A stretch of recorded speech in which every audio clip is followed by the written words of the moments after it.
Welcome to the Salmon Runs YouTube. Enjoy the video. You start by getting the one required item, a sticker remover. Buy it on the Steam Market or an approved community seller, then make sure Cs2 is fully updated and you are signed into the same Steam account. Open your in-game inventory so the target weapon is visible. This reduces delays. Once done, position the weapon in view and keep the remover in your Steam inventory. You will consume that item during the removal, so be certain it's the correct remover before continuing. You now open the weapon sticker editor by right-clicking the skin and choosing Manage Stickers. Once the editor appears, select the specific sticker layer you want removed. This matters because weapons can have multiple layers. After selecting it, choose Remove Sticker.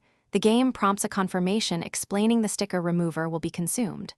Confirm only once you're sure. The remover will be used and the chosen sticker disappears from the slot, freeing that placement for new art. Finish by inspecting the weapon closely to confirm the sticker is removed and the slot behaves as expected. If the sticker still shows, exit to desktop, relaunch Cs2 and reopen the inventory. Sometimes the UI needs a reload. If the remover disappeared but the sticker remains, check Steam inventory history for consumption confirmation.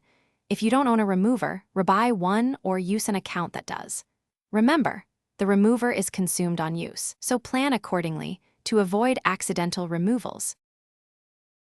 Thanks for watching. Consider subscribing if we helped you.